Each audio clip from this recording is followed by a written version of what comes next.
નમસ્કાર વિદ્યાર્થી મિત્રો, આજે આપણે ધોરણ 12 વિજ્ઞાન પ્રવાહ પ્રકરણ 1 વિદ્યુત ભાર અને વિદ્યુત ક્ષેત્ર તેમાં પૂછાઈ શકે તેવા નીટના પ્રશ્નોનું સોલ્યુશન કરીએ. પહેલો પ્રશ્ન છે, સુવાહક પદાર્થો આપણા શરીર સાથે ઘસાય ત્યારે આપણા શરીરમાં થતું વિદ્યુતભારનું સંચરણ ખાલી જગ્યા સર્જે છે. એ સ્થિત વિદ્યુત, બી પ્રવાહ વિદ્યુત, સી વિદ્યુત વિભવ, ડી ઇલેક્ટ્રોનિક્સ. મિત્રો આમાં જવાબ આવશે સ્થિત વિદ્યુત. બીજો પ્રશ્ન, પ્લાસ્ટિકનો એક સળિયો વાળ સાથે ઘસ્યા બાદ શિરોલંબ અવાહક બે દોરી છેડે રાખેલો બે પિત્ત બોલને સ્પર્શ કરાવવામાં આવેલા છે તો આપેલ આકૃતિ પૈકી કઈ આકૃતિ સાચી પરિસ્થિતિ દર્શાવે છે? મિત્રો અહીંયા પ્લાસ્ટિકનો એક સળિયો વાળ સાથે ઘસ્યા બાદ શિરોલંબ અવાહક બે દોરી રાખેલા બે ભીમને બોલને સંપર્કમાં લાવે છે. એનો મતલબ કે માની લો કે આપણે પ્લાસ્ટિકના સળિયાને વાળ સાથે ઘસીએ તો પ્લાસ્ટિકનો સળિયો ધન વિદ્યુત ભારિત બને અથવા ઋણ વિદ્યુત ભારિત બને. તો એ જ્યારે બોલ્સ છે, બે પિત્ત બોલ્સ છે, એને સંપર્કમાં આવે ત્યારે બંને ધન હશે તો બંને ધન હશે, ઋણ બનશે તો બંને ઋણ બનશે. તો બંને ધન અથવા બંને ઋણ હશે તો બંને વચ્ચે અપાકર્ષણ થશે. અપાકર્ષણ થવાને કારણે આપણા આકૃતિમાં બીજો જે જવાબ આવે છે એ એનો સાચો જવાબ હશે. તો આમાં જવાબ આવશે બી. ત્યાર પછી ત્રીજો પ્રશ્ન છે, સૂકા વાળમાં કાંસકો ફેરવવાથી કોઈ વાર સ્થિર વિદ્યુત પેદા થાય છે. આ ઘટના જવાબદાર પ્રક્રિયા કઈ છે? તો સ્થિત વિદ્યુત પેદા થાય છે એના માટે જવાબદાર ઘટના કઈ? તો પહેલો વિકલ્પ વાળ અને કાંસકા વચ્ચેનો સંપર્ક તેના માટે જવાબદાર છે. બીજું, વાળ અને કાંસકા વચ્ચેનું ઘર્ષણ તેના માટે જવાબદાર છે. સી વાળ અને કાંસકા વચ્ચે થતું વીજ પ્રવાહ વહન તેના માટે જવાબદાર છે. ડી વાળ અને કાંસકા વચ્ચેનું પ્રેરણ આ ઘટના માટે જવાબદાર છે. મિત્રો આમાં જવાબ આવશે વાળ અને કાંસકા વચ્ચે ઘર્ષણ થાય. ઘર્ષણ થવાથી ઇલેક્ટ્રોન એકમાંથી બીજામાં જાય. આથી એક ધન બને અને બીજો ઋણ બને, એટલે થવાનું કારણ છે ઘર્ષણ. તો આમાં જવાબ આવશે બી, વાળ અને કાંસકા વચ્ચેનું ઘર્ષણ માટે જવાબદાર છે.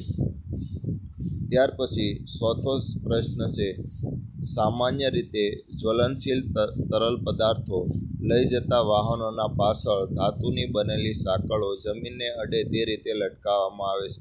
મિત્રો આવું તમે ઘણીવાર ભારે વાહનો હાઈવે ઉપર જોયા હોય કે ભારે વાહનો હોય એની પાછળ ધાતુના સળિયા હોય એ રોડ સાથે લટકતા હોય, એટલે સંપર્કમાં ઘસાતા જતા હોય એ રીતે રાખેલા હોય છે. તેના માટેનું કારણ વિકલ્પ જોઈએ પહેલાં. એ તેનાથી વાહનની ઝડપ કાબૂમાં રહે. બી વાહનનું દ્રવ્યમાન કેન્દ્ર નીચું લાવી શકાય. સી વાહનનું બોડી જમીન સાથે સંપર્ક રાખી શકાય. ડી વાહનની નીચે કાંઈ ન મૂકવું જોઈએ. આમાં જવાબ આવશે સી વાહનનું બોડી જમીન સાથે સંપર્કમાં રહે.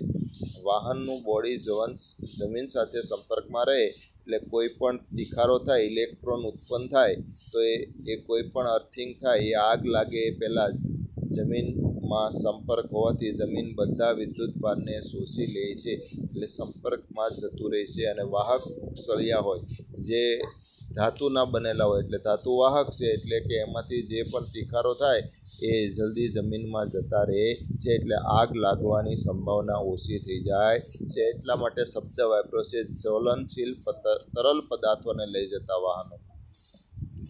તો આમાં જવાબ આવશે મિત્રો સી. ત્યાર પછી પાંચમો પ્રશ્ન છે કે જ્યારે કાચનો સળિયો રેશમના કાપડ સાથે ઘસવામાં આવે છે ત્યારે બંને પદાર્થ પર વીજભાર સ્થાપિત થાય છે.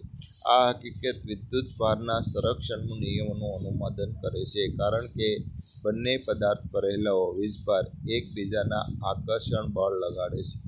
બંને પદાર્થો એકબીજા પર અપાકર્ષી બળ લગાડે છે. બંને પદાર્થ પર સ્થાપિત વીજભાર વિજાતીય અને સરખા મૂલ્યના હોય છે.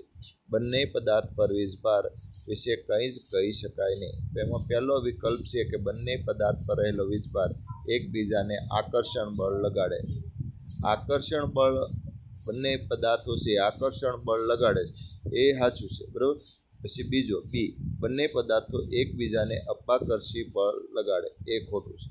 સી, બંને પદાર્થો પર સ્થાપિત વીજભાર વિજાતીય અને સમાન મૂલ્યના હોય છે. તો અહીંયા જવાબ આવશે સી, કારણ કે અહીંયા શું લખ્યું છે? વીજભાર સંરક્ષણના નિયમનું પાલન થાય. તો વીજભાર સંરક્ષણના નિયમનું પાલન થાય એટલે કે વિદ્યુત ભાર નાશ પણ થતો નથી, ઉત્પન્ન થતો નથી. એક જગ્યામાંથી બીજી જગ્યાએ જાય એટલે એક જેટલો ધન બને, બીજો એટલો ઋણ બને, એટલે વિજાતીય અને સરખા મૂલ્યના હોય. બરાબર. આ પહેલો પ્રશ્ન સાચો છે, એકબીજાને આકર્ષણ બળ લગાડે, પણ એ વીજભાર સંરક્ષણનો નિયમ નથી. ઓછા વધુ વીજભાર હોય તો એ આકર્ષણ બળ લગાડે, એટલે વિજાતીય અને સરખા મૂલ્યના હોય છે. તો આમાં જવાબ આવશે સી. તો આજ માટે મિત્રો આટલું જ. આ હતા આપણા નીટના પ્રશ્નો. તો દરેક વિદ્યાર્થીઓએ આનું પુનરાવર્તન કરવું.